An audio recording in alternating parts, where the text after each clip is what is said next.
오늘 로마서 4장 18절부터 25절의 말씀입니다.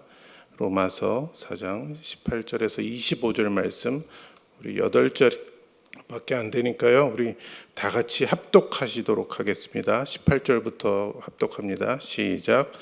아브라함이 바랄 수 없는 중에 바라고 믿었으니 이는 내 후손이 이같으리라 하신 말씀대로 많은 민족의 조상이 되게 하려 하심이라. 그가 100세나 되어 자기 몸이 죽은 것 같고 사라의 태가 죽은 것 같음을 알고도 믿음이 약하여지지 아니하고 믿음이 없어 하나님의 약속을 의심하지 않고 믿음으로 견고하여져서 하나님께 영광을 돌리며 약속하신 그것을 또한 능히 이루실 줄을 확신하였으니 그러므로 그것이 그에게 의로 여겨졌느니라. 그에게 의로 여겨졌다 기록된 것은 아브라함만 위한 것이 아니요 의로 여기심을 받을 우리도 위함이니 곧 예수 우리 주를 죽은 자 가운데서 살리신 이를 믿는 자니라. 예수는 우리가 범죄한 것 때문에 내줌이 되고 또한 우리를 의롭다 하시기 위하여 살아나셨느니라. 샬롬. 주님의 은혜와 평강이 이 시간 여러분과 함께하기를 원합니다. 사랑하는 여러분, 요새 너무 살기 쉽지 않죠? 어떻게 살아가고 계신가요? 잘 살고 계신가요? 코로나19 때문에 정말 많은 것이 바뀌었어요. 경제도 굉장히 많이 바뀐 것 같고 저희 생활 패턴도 바뀌고 교육도 바뀌고 너무 많은 것이 바뀌었습니다. 그런데 그 가운데 어떻게 잘 사는 것인지 우리가 또 삶을 돌아보는 계기가 되는 줄 또 오늘 말씀을 통해서 잘 살펴봤으면 좋겠습니다. 우리 교회에서 자주 부르는 찬양 중에 오직 예수뿐이라는 찬양이 있습니다. 거기에 가사를 잠깐 살펴보면은 은혜 아니면 살아갈 수가 없네, 호흡마저도 다 주의 것이니 세상 평안과 위로 내게 없어도 예수, 오직 예수뿐이네. 이렇게 찬양하고 있죠. 저희가 이번 주도 계속해서 달려오면서 이제 로마서 4장까지 왔습니다. 로마서를 말할 때 일명 구원의 결정판이라고도 말합니다. 그런데 이 안에서 강조하는 것을 우리가 살펴보면은 믿음, 의, 구원, 은혜 뭐 이런 것들이에요. 그런데 정말 하나님의 은혜가 아니면은 정말 설명할 방법이 없는 것 같아요. 이 로마서를 쭉 살펴볼 때 하나님께서 그 아브라함을 통해서 역사하셨고 지금도 우리가 살아가는 2020년을 바라볼 때 하나님의 은혜가 아니면 살아갈 수 없는 줄 우리가 압니다. 종교개혁자 루터가 칭의를 이렇게 말했어요. 칭의란 인간의 선행에 따른 것이 아니라 오직 믿음 여로 말미암은 것이다, 이렇게 얘기했습니다. 말도 참 어려워요. 교회가 아니면 쓰지 않는 단어예요. 칭의, 의롭다 칭하는 것이죠. 그렇지 않으니까 그렇게 의롭다고 하는 것 같아요. 또 칼빈은 이렇게 얘기했습니다. 기독교 강요에서 칼빈이 지은 책인데 거기서 칭의를 은혜로 간주해서 칭의란 우리가 마치 의롭기나 한 것처럼 하나님께서 우리를 자기 은혜 속에 들어오도록 받아주심을 뜻한다, 이렇게 얘기했어요. 잘 의미가 들어오시죠? 칭의라는 것에 대해서. 또 웨슬리는 이렇게 얘기했어요. 칭의의 성경적 정의는 죄의 용서이다. 우리가 의롭다 여김을 받은 자로서 죄의 용서가 없다면 진정하게 그렇게 우리가 거듭난 사람이 아닌 것이죠. 예수 그리스도를 믿는 사람을 의롭다 선언하는 칭의도, 칭의를 일으키는 믿음도 다 하나님의 은혜인 줄 믿습니다. 우리가 또 한 가지 찬송 가사를 이렇게 나눴으면 하는데 어린이 찬양에 하나님 나라라는 제목의 찬양곡이 있어요. 근데 돈으로도 못 가요라는 제목으로 더 유명하긴 해요. 그 요지는 무엇이냐면 하나님 나라는 돈으로도 못 가고 힘으로도 못 가고 벼슬로도 못 가고 지식으로도 못 간다고 그랬어요. 우리가 다 좋아하는 건데 그걸로 못 간대요. 그러면서 결론으로 얘기하는 건 거듭나면 가는 나라, 믿음으로 가는 나라, 하나님 나라, 그렇게 얘기하고 있죠. 어떤 영화는 유치원에서 모든 것을 배웠다 이렇게 제목으로 돼 있는 뭐 영화가 있는데 어떻게 보면 우리가 주일학교 찬양에 그 진리가 다 담겨 있는 것 같아요, 이미. 그런데 우리의 믿음 또 우리의 의를 생각했을 때 과연 신뢰할 수 있는지 우리가 생각할 때가 많은데 오늘 로마서 말씀을 본문을 통해서 살펴봤으면 좋겠습니다. 18절부터 21절 오늘 말씀을 보면 18절에 바랄 수 없는 중에 바라고 믿었고 또 19절에 보면은 알고도 믿음이 약해지지 않았다고 얘기하고 있어요. 그러니까 아브라함이 100세고 사라가 90세고 그런 상태를 알고도 믿음이 약해지지 않았다는 거죠. 또 20절에 보면 하나님의 약속을 의심하지 않고 믿음으로 견고하여져서 하나님께 영광을 돌렸다고 그랬죠. 또 21절에는 약속하신 그것을 능히 이루실 줄 확신했다고 합니다. 참 놀라운 모습인 것 같아요. 그래서 현실을 바라보는 것이 아니라 지금 내 상태를 바라보는 것이 아니라 나와 함께 계신 하나님을 바라보고 예수 그리스도를 바라보고 우리와 약속하신 그 약속을 바라볼 때 이런 것이 가능한 줄 믿습니다. 그런데 우리가 창세기를 이렇게 돌아보면 과연 아브라함이 그랬나 그런 의문이 들 때가 있어요. 그 18절에 바랄 수 없는 종에 바라고 믿었다고 했는데 이게 어떻게 보면 당연한 반응 같아요. 아브라함이 100세에 후사를 준다고 하나님께서 약속을 하셨죠. 자식을 약속받은 거예요. 근데 그 나이가 그 시점이 40세도 아니고 50세도 아니고 60세도 아니고 70세도 아니고 정말 100세라고 하면 1세기를 산 건데 그때 자식을 준다고 했으니 인간적으로 아브라함이 어떻게 보면 반응하는 게 당연하다고 생각이 되더라고요. 그렇게 거룩한 반응은 아니었습니다. 창세기 17장 17절을 보면은 아브라함이 엎드려 웃으며 마음속으로 이르되 100세 된 사람이 어찌 자식을 낳을까? 사라는 90세니 어찌 출산하리요 하고 아브라함이 엎드려서 땅에 이렇게 얼굴을 대고서 웃으며 속으로 말했다고 합니다. 그래도 아브라함이 상식은 있었던 것 같아요. 나름 예의를 갖춰서 대놓고 하진 않고 좀 약간 속으로 얘기하는 거죠. 근데 그 말씀하신 분이 하나님이시고 그 말씀하신 분이 천지를 창조하신 분이라고 우리가 조금만 생각해 보면은 실수했다는 것을 또 알 수 있죠. 우리가 믿는 하나님이 천지를 창조하신 분이십니다. 때로는 우리는 현실에 너무 이성적으로 판단하고 합리적으로 판단하다 보니까 하나님이 어떠한 분이신지 잊고 살 때가 참 많아요.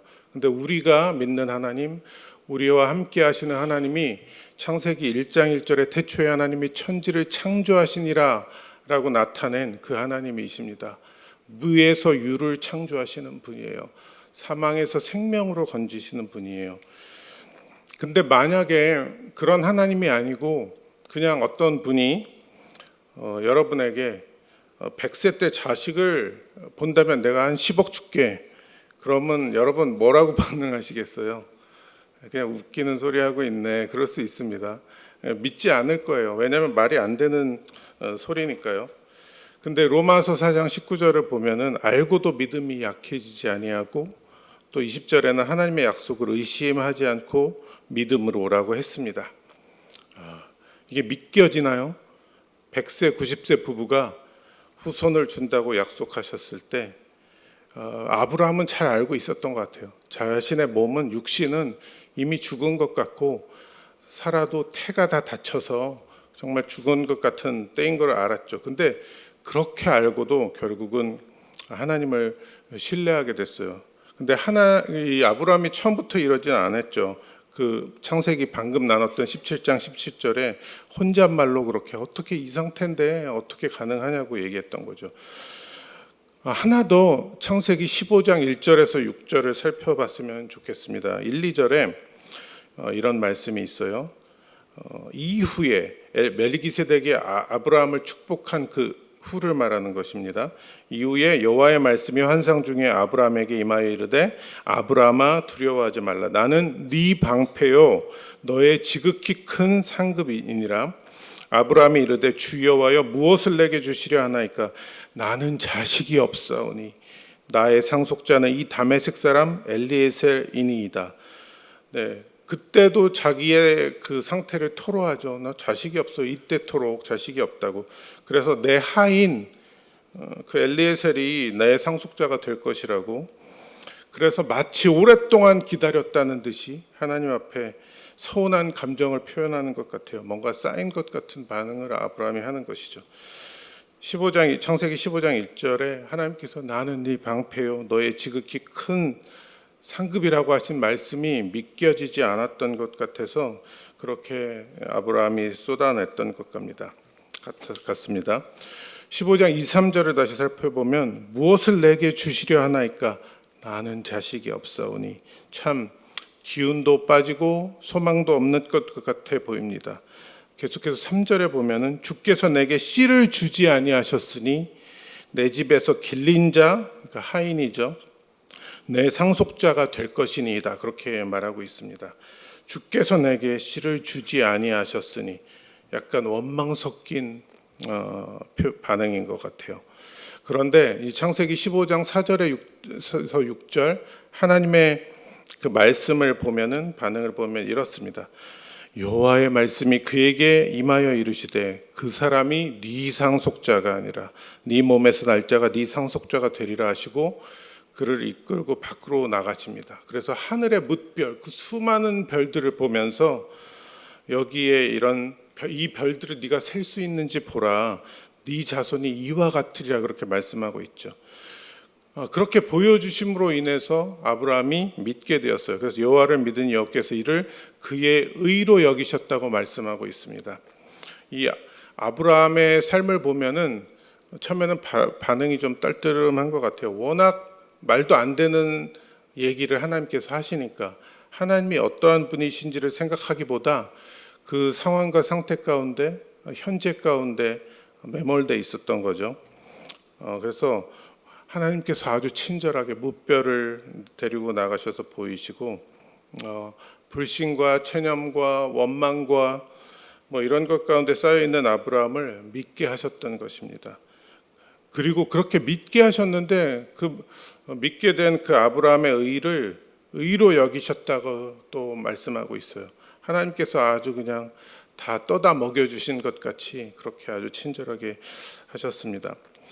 바울이 로마에 있는 성도들에게 편지를 하면서 로마서 4장 18절 19절에도 바랄 수 없는 중에 바라고 믿었고 알고도 믿음이 약하여지지 아니했다고 말씀하고 있는 것을 볼 때 우리가 아브라함이 정말 흠도 없고 그냥 순탄하게 다 척척 반응해서 그렇게 된 것 같지만 우리가 방금 창세기 15장과 17장을 살펴봤을 때 그렇지 않았어요.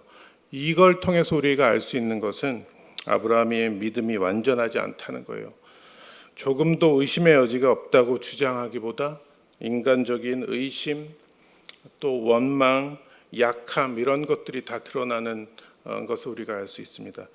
그런데 결국 약속에 대한 믿음으로 돌아간 것을 오늘 성경은 말씀하고자 한 겁니다. 아브라함이 이렇게 잘났고 이렇게 믿음이 대단하니까 너도 아브라함을 본받아라 이렇게 얘기하는 것이 아니라 그럼에도 불구하고 하나님의 약속으로 붙드는 것으로 돌아간 것입니다. 그래서 그것을 의로 여기신 거죠. 22절, 3절, 4절도 보면은 그에게 의로 여겼다 기록된 것은 아브라함만 위한 것이 아니요 의로 여기심을 받을 우리도 위함이니 이렇게 말씀하고 있습니다. 그러면서 곧 예수 우리 주를 죽은 자 가운데서 살리신 이를 믿는 자니라 이렇게 말씀합니다.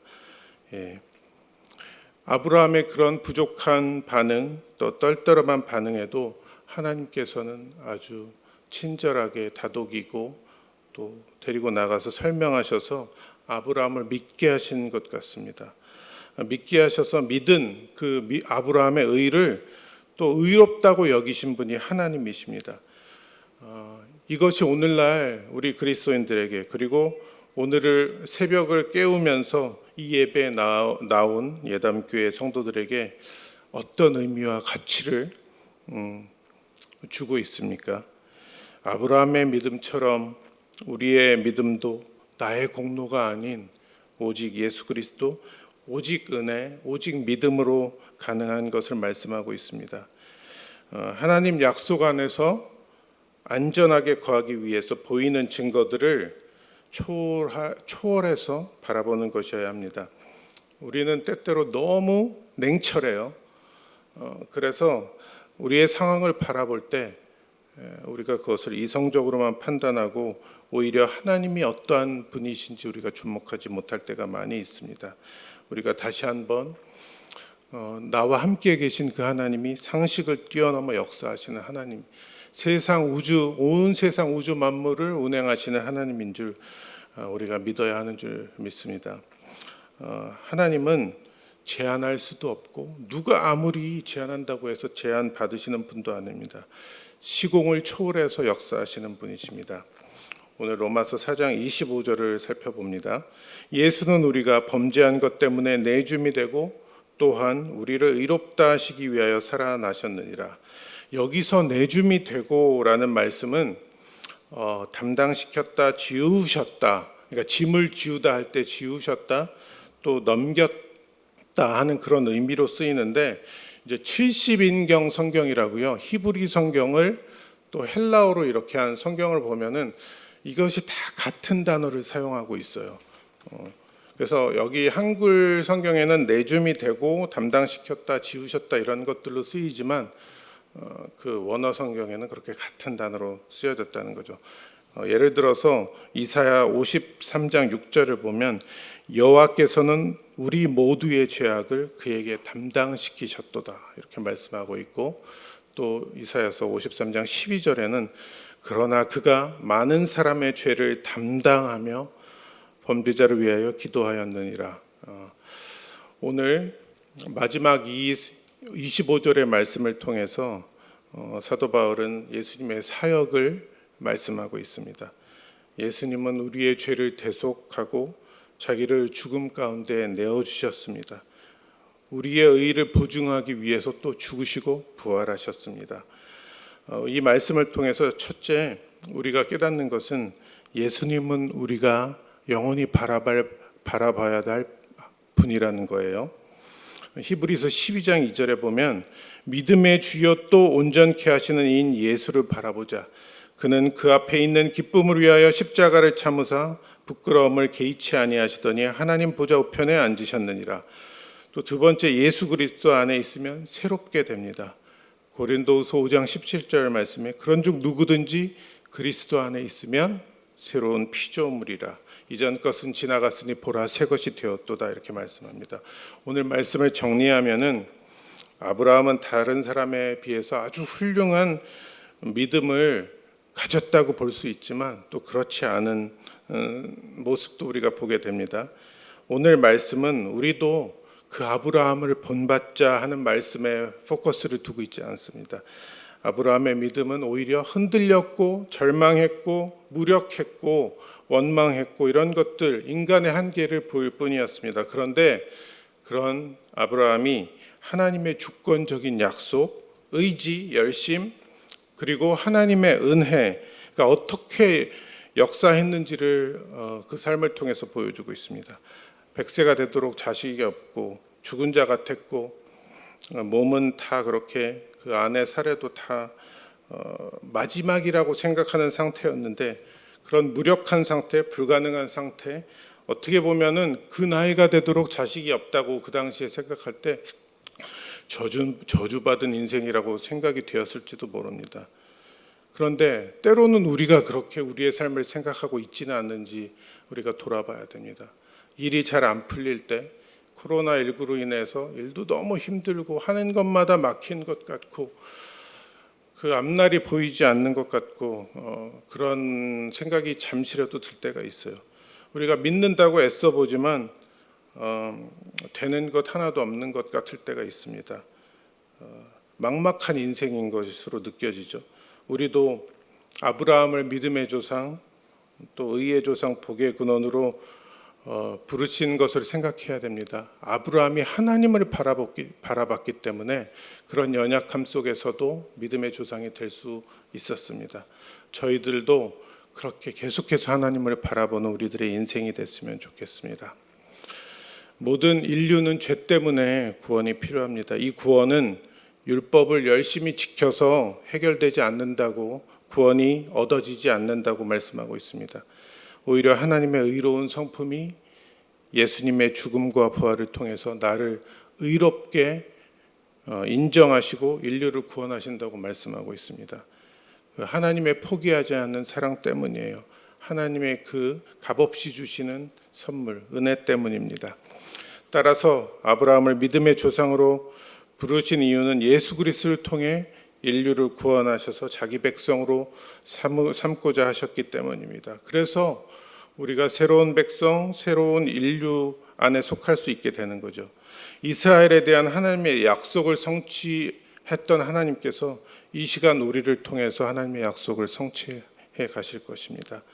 아브라함의 자기 믿음, 자기 편에서 발동된 믿음은 흔들릴 수밖에 없었어요. 의심할 수밖에 없었어요. 체념할 수밖에 없었죠.